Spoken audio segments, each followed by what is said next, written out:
Check out carmarshal.com. The link is in the description. They help support us.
Cops steal innocent musician's entire life savings, claiming he gave it to them.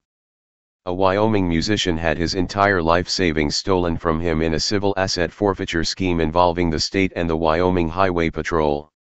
By Jack Burns, December 2, 2017. Civil asset forfeiture schemes by police departments, highway patrols, and government agencies continue to separate people from their money. Phil Parhaimovich, a traveling musician, found out the hard way when he had his entire life savings stolen from him by the Wyoming Highway Patrol, all $91,800 of it. Parhaimovich had recently signed a contract to purchase a music recording studio in Wisconsin, and was going to use the money to make a down payment on the transaction. And while making a down payment in cash may seem suspicious for some critics, cash is legal tender and allowed to be used for any transaction. While the traveling musician and artist was going through Wyoming on his way to Wisconsin, he was pulled over in a routine traffic stop by WY Highway Patrol. According to the Institute for Justice, IJ, the law firm now representing Parhaimovich, the officers of the law convinced the artist he was committing a crime by traveling with cash. Under pressure, they convinced him to sign a waiver giving Wyoming Highway Patrol his money and waiving his right to contest the seizure. According to IJ. Advertisement. The officers pressured Phil into signing a pre-printed waiver that stated he was giving the money to the Wyoming Division of Criminal Investigation, DCI, and waiving his right to any court proceedings. After the officers got Phil to sign the waiver, they wrote him a $25 ticket for not wearing a seatbelt and sent him on his way. Other than the traffic citation, Phil was never charged with any crime, let alone convicted of one. Attempting to fight the theft of his money on his own, Parhaimovich wrote the Wyoming Attorney General's office and was asked by the AG to prove the money was his, he'd earned it legally, and had a right to getting his money back. After complying with the request, WY still kept his money. IJ writes. Instead of returning Phil's money, Wyoming filed a petition effectively claiming that the property was abandoned and asking a judge to forfeit the cash in its favor. What is worse, the Wyoming DCI did not tell Phil about the proceeding, despite knowing exactly how to reach him and knowing that Phil claimed the money and had asked for notice of any court proceedings. One would be hard-pressed to find anyone who would not agree the above scenario is quite literally highway robbery by bandits dressed like cops. Parhaimovich now has to spend more of his life's earnings to get his life savings returned to him. The Institute for Justice is representing the now starving artist in an attempt to recover his funds. IJ produced the following video to raise awareness. Read more. A federal judge just shamed the DEA for fabricating sham cases to justify war on drugs. While the practice of civil asset forfeiture, CAF, may seem uncommon, it is not at all a rare occurrence. It happens and citizens rarely bat an eye, often blaming themselves for breaking some arbitrary law. Take for instance the state of Arizona's 30-day impound law. If an officer of the law, who is not a jury nor a judge, determines that a citizen has broken a law, driving under the influence for example, he can order the vehicle to be towed to a tow lot where it must stay for 30 days. While there are a few exceptions to the vehicle being impounded, oftentimes a car will stay the full length of time. If the mandatory daily rate is not paid, along with the hundreds of dollars in fees to the police department, the police will then seize the automobile and require it to be sold at a public auction. The police then get to keep the proceeds. If, by chance, the citizen is proven innocent in a court of law, they still have to pay the impound fees, and fees to the police department. The whole practice smacks in the face of the long-held legal position that a suspect is innocent until proven guilty. An apparent conflict of interest exists when any police department has a monetary motivation to seize property from citizens. Nevertheless, the practice continues, with the corruption of our nation's law enforcement agencies taking place all around us. Sometimes, the schemes rake in millions of dollars, as TFTP has reported. Other times it's billions of dollars stolen from citizens, all in the name of law enforcement.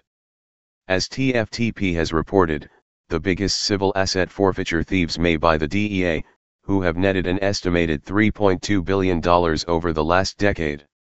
That money was not connected to any crimes and represents the majority portion of the $4 billion in total funds the state has seized by civil asset forfeiture schemes in just 10 years. Read more, 5 critical stories Americans missed while the corporate media bashed Colin Kaepernick.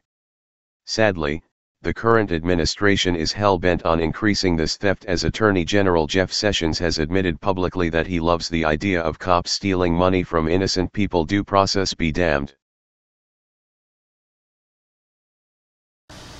Hey Charlotte County, this is Charlotte County COPWATCH, and I wanted to explain what fair use is. You can use pieces of news articles if you're doing it for news reporting, you have commentary, and you're doing it for education purposes. So that's what fair use is, as you can see right here. Another reason why I wanted to make this video is to let you know I have just joined with Patreon. A nice thing with Patreon, I make no money on YouTube. They took the money away years ago, and so this is another way to give, and it's a nice thing too, because you can give monthly. You can give $1, $5, $10, whatever. I do 4 to 5 hours a day on trying to wake the sheep up on how corrupt it is and different ways that you can fight the corruption.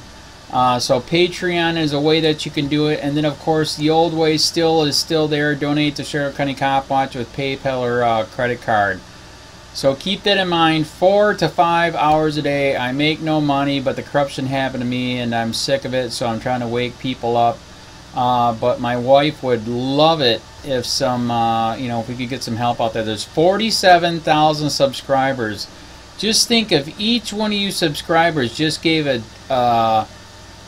let's say, actually, yes, $1 a month. 47,000 subscribers gave $1 a month. That would be awesome. That's not going to happen. But anyways, that would be great if it did happen. But, do the math in your head. Just think about it. Like I said, 4 to 5 hours a day. I get no money from YouTube. YouTube has gone nuts. You can't do anything anymore. They're taking the money away everywhere. So these are a couple different ways that you can still help out with all this time that I put in. And as you know, I'm in a special situation where, at least I can do it. 4 to 5 hours a day. We have a cleaning company during the day. That's what allows me to do this, and we're debt-free. So this is my hobby. I don't go fishing and all that other crap. I try to save the world. So help me out to make the wife happy, man. In fact, if you guys did give $1 a day, and there was 47,000 of you, and you did it, and each of you gave $1, and that was every month, oh my God, yes, I could quit. I could start suing them. Another idea too that we have is, if I got, some funds, we could actually contact everyone that has been ticketed and or arrested and put in jail and start sending them postcards to let them know we're here and to see if everything went all right, and if it didn't, find out their story. So we could even do more investigations and more lawsuits. Lawsuits take money. So just think about that. You know, 47,000 of you so far right now. You know, $1 a day. I mean, $1 a month on Patreon, or $5 a month Patreon, 10, 20, whatever. Just do the math in your head. Help out. This is a lot of work every single day. Thanks.